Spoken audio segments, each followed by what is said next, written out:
Welcome to the Transform Your Wealth and Health podcast, where experts in wealth, health, and fitness help transform your life. Here's your host, Andy Arter.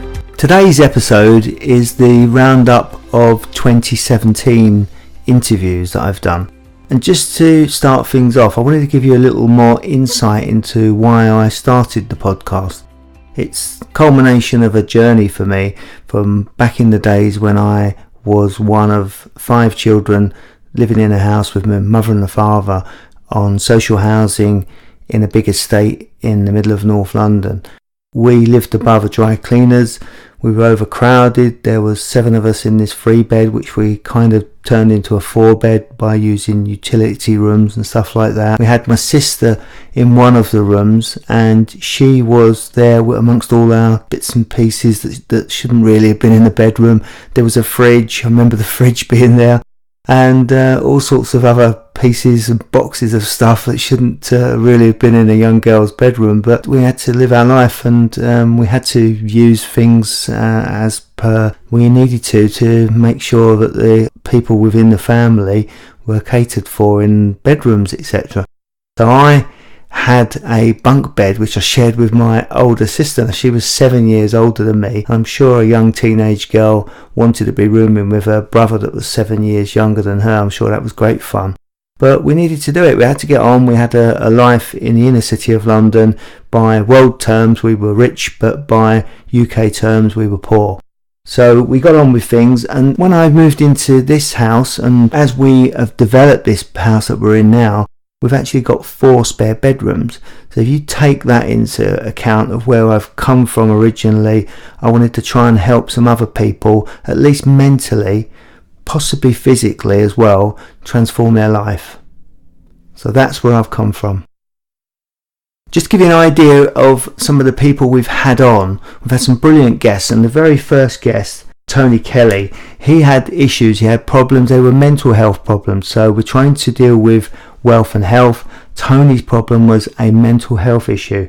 So we started the program off with Tony. I knew Tony. Tony's a great guy, and I thought, what a great guy to have on, first of all. Brilliant speaker, and if anybody's out there needs any help with gambling, Tony's your man. He can help.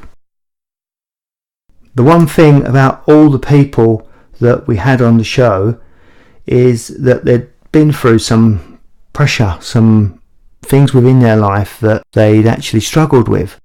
And they've been ridiculed, bullied, they'd suffered from depression, they'd been hospitalised and even were suicidal.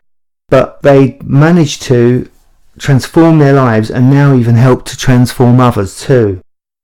They still have their issues. In one case at least, I guess you'd have to say that they still have an addiction.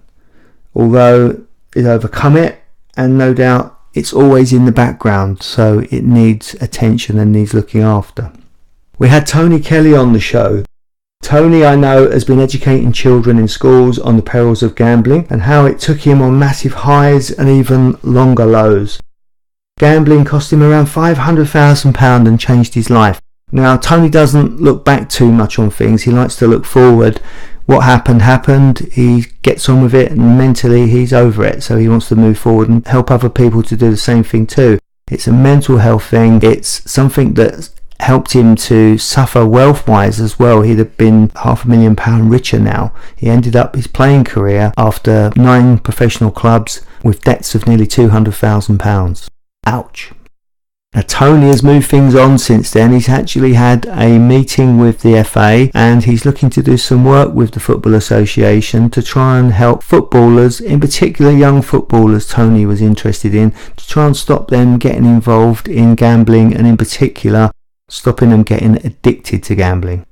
Tony inspires us all with his resilience and how he bounced back. He refuses to give in to his addiction and helps others to get over theirs as well. So well done, Tony.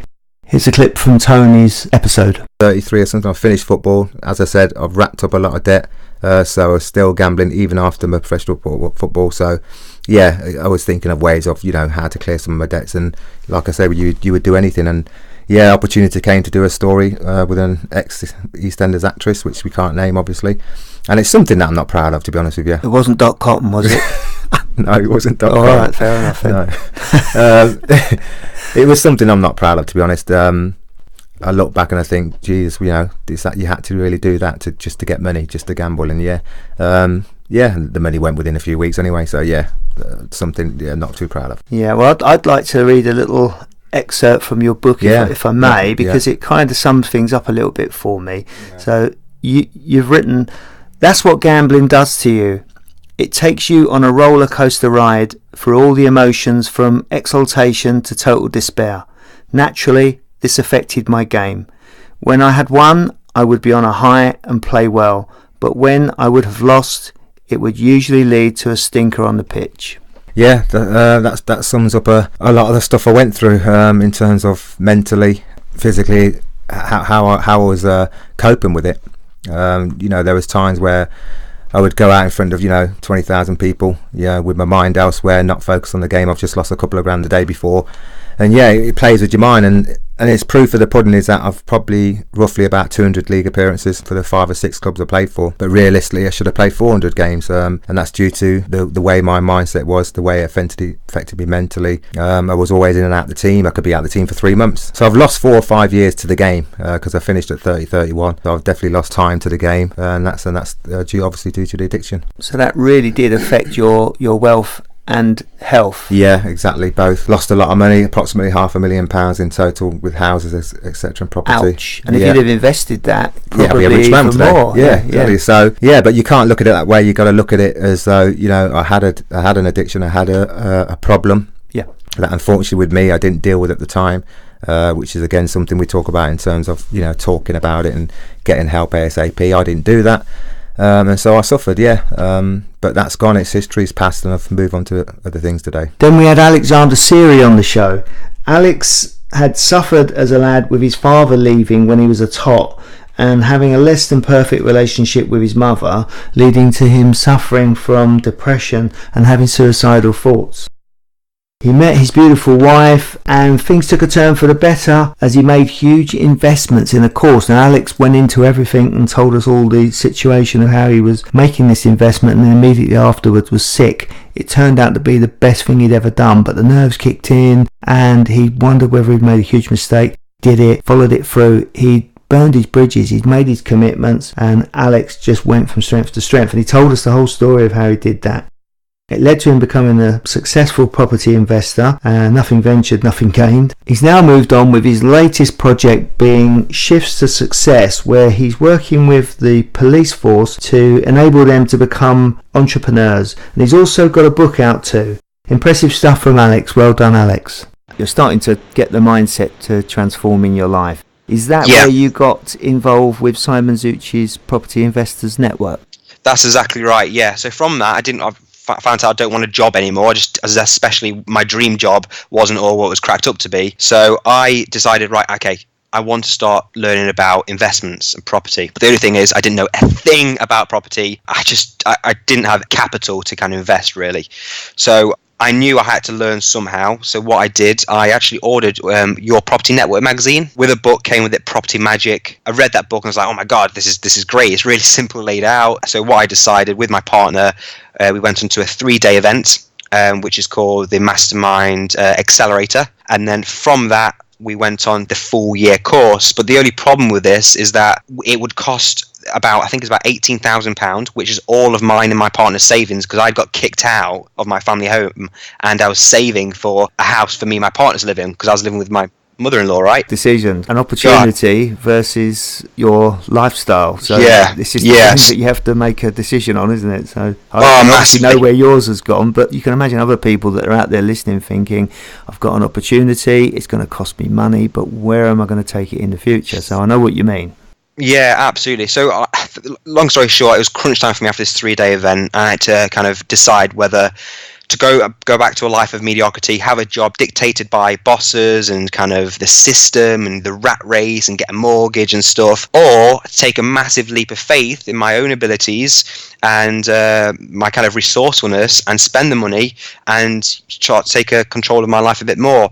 So at 24, spent the £18,000, and about 2 minutes after that signing of the contract, I actually threw up. I went to the toilet, threw up everywhere. Don't know what it was to this day, probably a bit of anxiousness. but it was a lot of money spending that age, and I just thought, Jesus Christ, what have I just done? So after a few sleepless nights, crunch time came, and long story short, I had an amazing year and ended up becoming a top performer. So with zero starting capital, ended up achieving £62,000 worth of cash flow my first year, and 4 incredible JV partners, and to now, 2017, we're over 6 figures of income and ownership over £1 million worth of property. And now I coach and mentor other property investors, as well as becoming a business coach as well. Sam Slack was totally different to the other guys. He was a British champion for a start, a 2 times British natural bodybuilding champion.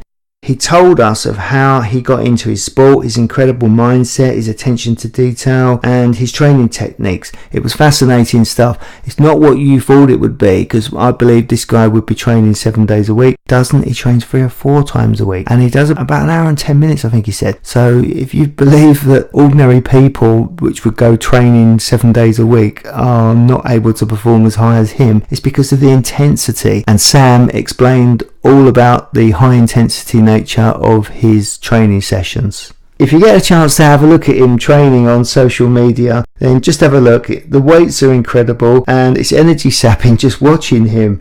He's a champion for a reason, that's for sure. And when you see people change, that there makes you feel like this is good, this is what I enjoy. Seeing people go from one place and progress to another place, and their life changes. Sure. So for the people that are out there, armchair listeners, let's call them, they're sitting there and they're thinking, yeah, this would be great. I could get fitter. I could get healthier. I needn't necessarily be bodybuilding, but what tips would you give them to get going, to get started and get themselves out of that chair? I would say they need to figure out what their why is first. And sometimes that's hard, but you need to understand that if you don't know where you're going, if you're not clear on your outcome, and the reason why you want to do that, then it's going to be very hard to get going. So the goals need to be specific. They need to be clear on, why do I want to get fit? Is it because, I want to play with my children? Is it because longevity, when you get older, you don't want to be unable to kind of do certain things? And do you want to just look good? There's so many different reasons why people jump into it, but they need to be clear on what it is initially. That will then give them the motivation and the tools to be able to actually do what they want to do. Because if it's not clear enough, it's easy to give up. Getcha. And then it spirals into a kind of starting, stopping, getting confused, wasting time, because they're not clear on actually why they want to do it. You're fit at an ultra level. So how do you see the relation between wealth and health? It comes down to energy and focus for me. In that, if you're not healthy, you can't perform. I would agree. Correctly, yeah. So if you're eating a lot of unhealthy food, if you're not doing exercise, you're going to feel sluggish, you're going to feel moody, you're going to feel unhappy, tired. So health is so paramount when you want to build your finances or build a business, be successful in whatever area of your life. Health always comes first, but people try to do it the other way around. They try to build their finances before they've got the foundations there. If you're not functioning properly, then you're going to struggle. So for me, your health is so important, and that is the foundation of any type of career path that you want to choose. Just eating a bit healthier, doing some exercise, you'll realise that will help you perform in other aspects of your life. Now, my buddy John Mann was on the show. He had it tough too. There was a huge expectation on John. And the expectation was for him to succeed because as the oldest child in a Chinese family, they had these traditional expectations placed upon them. And he came back to the UK at 8 and was bullied for not speaking English. Eventually, he went back to Hong Kong to work, but he lost everything at some point and he was losing money on business deals and things didn't work out for him over there. So he came back to the UK to start again. And he tells this story and he's now forging ahead with multiple businesses and trains other people to become successful and financially free too. Now, I'm not a very quick learner. It took me another 2 years to buy another one in 2013. Now, I was still doing all this work by myself, by the way. So I was running the chip shop, running the eBay business, and refurbing the property, stripping all the wallpaper, painting it, fitting the shelves. I was doing everything. You're putting that shift in that we were talking about before. Yeah. And then at 2015, my back was against the wall, really. I had another, seminal period in my life. I can't do this. It's to do with what you're happy with. I was putting a shift in. The takings weren't going anywhere. And my 2 buy-to-lets were just trickling along. I wasn't doing anything. It was passive income. And I revisited the idea of, Rich Dad, Poor Dad, this thing about acquiring assets, building passive wealth. So I took massive action. I got educated in property seriously. I disposed of the chip shop. Again, another motivated sale. But I knew I was on bigger things, and now I do property full time. And I've never looked back. I am financially free, and I've never looked back. That's brilliant. So what makes you get up in the morning nowadays, John? The alarm clock, firstly. I've got this energy. I've got this because financial freedom. Now, for people who haven't experienced it, I'm 49. Yeah, I've experienced it, for a year and a half now. It gives you such liberty. It really does. It gives you so much energy, and you get to create and play again. The feeling of, do you know what? If I want to take a day off, I'll take a day off. Now, work doesn't seem like work anymore. Work and play and family all blends in, and I don't know where work stops and where work starts. It's really weird, but I'm not dreading it, and I'm compelled. I'm more than ever compelled to show, to inspire other people to make the same choice that I have and get them out of the rat race. That's what gets me up in the morning. Then we had Vishal Morjaria on the show. Vishal was an interesting character. Despite his 3 mental health illness bouts, he had turned things around and within 18 months was earning a 6-figure income. Incredible. This guy had suffered. He'd had rejection by his fiancée just as he was about to go to Africa. She let him down and said, as a dear John, sorry Vishal, it's not me and you. So he had to go to Africa on his own, came back, his life in tatters, and he'd also suffered from some gambling issues too. So he'd not had it easy with the mental illness that was going on as well. So he was a very interesting guy to interview, and he tells you how he turned things around. Here's a clip from the podcast. And so I had this amazing career that I started to develop, traveling around the world, helping people with writing the books, and I was just living the dream. But then whilst I was teaching one day, something hit me and I questioned and doubted myself so much that I had this major anxiety and panic attack. And I didn't know what was going on, but I sensed something wasn't right. And so that led me down this path of my 3rd severe mental health episode. And it took me a long time to accept once again that I needed help. But it got so bad that I ended up in 3 different mental health institutes and in 2 different countries. And I just went down a really downward spiral. Anyway, it took me a long time to recover, eventually getting out of the mental health institutes. I decided to start my own company called Wow Book Camp, and I've been, ever since February this year, I've been traveling around the world under my own brand, helping entrepreneurs and professionals improve the quality of their lives through branding and writing their own books. What countries have you been to, Vishal? I have been to Albania 3 times. I've been to Paris, been to Belgium, all across the UK. I went to Guadeloupe in the Caribbean 4 times this year. I was in the US 3 times this year, New York and South Florida. I was in Canada. So yeah, they're the main countries. That's incredible. I did say you was an international speaker. I wasn't exaggerating, was I? Yeah, it's been great. So yeah, that was a slightly longer version of my life story and my background than I thought I was going to tell you, but there you go. Finally, there was Mark Walker, who was successful from an early age, 8 to be precise, cutting people's grass and then subcontracting the jobs out to his friend whilst taking the lion's share. That's an entrepreneur in the making for sure. By the time he was 17, he was running the largest nightclub in Worcester, and he was going from strength to strength. He's been mentoring and advising companies for many years now, and is known by people as the business builder after many successful businesses. Yeah, but the funny thing is, I started my first business, although I didn't call it a business, when I was 8. You know, that was cutting people's lawns and hedges and weeding paths, and having people give me a £5 note for cutting their lawn because they didn't want to cut it themselves. And then I realised that I could get my mate to do it for me and give him £2, and I still made £3. And I didn't realise that was called leverage. I was 8, 9, 10 years of age, and it was only when I went to my senior school that I stopped doing the gardening because I had to focus more on education. But the first position I had when I was 17 years of age, or 17 and a half actually to be, if you like, exact, was running Worcestershire's largest nightclub. And I'm still connected with the people that helped me out nearly get my age away then, but 32 years ago. Through Facebook, I'm connected with the manager that gave me the position that I had, which was as club manager. I'm very good friends with the DJ, the second DJ that I worked with 32 years ago. So I have some genuine, true 32-year-old friendships.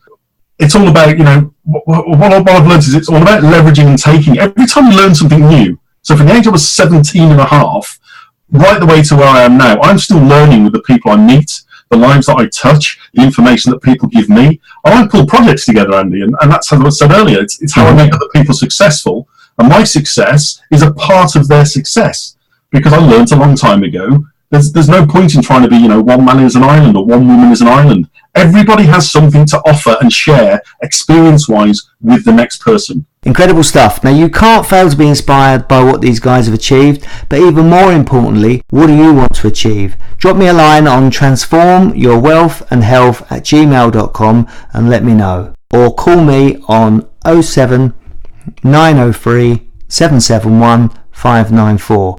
Now, I've pledged to help 100 people in 2018 to improve their wealth and health. You can be one of them. Please let me know what you'd like to do, and I'll do my best to help you. I personally have attracted business from the biggest companies in the UK, and 2 of them, Coca-Cola and Glaxo's, have asked me to train their staff. I'm looking to help people at the start of their journey, people with small businesses, or people who want to get healthier and fitter. Generally, people who'd like to do both, really, want to move on in business and want to get healthier at the same time. I think it's important. We've had people on the show that connect wealth and health together. Sam Slack was definitely one of them, Tony Kelly, I believe, and John Mann too. We've got a program where we're going to get people to work on their sales, on their websites, on their sales funnels, and also how to present themselves, whether it's online or whether it's face-to-face. Now, I personally specialise in face-to-face sales, but we also have some people that's going to help us. So we have the aid of someone that is an Amazon specialist. He's trading with Amazon and has managed to replace his salary as a teacher with Amazon sales. So if you'd like to know more, we've got startup people, we've got fitness people, we've also got people that are used to selling. So if you want help, please contact us on transformyourwealthandhealth@gmail.com or on 07903 771 594. Let's see if we're a match. Let's see if we can get you to forge ahead in 2018. I hope you enjoyed that episode, and until next time, start transforming your wealth and health now.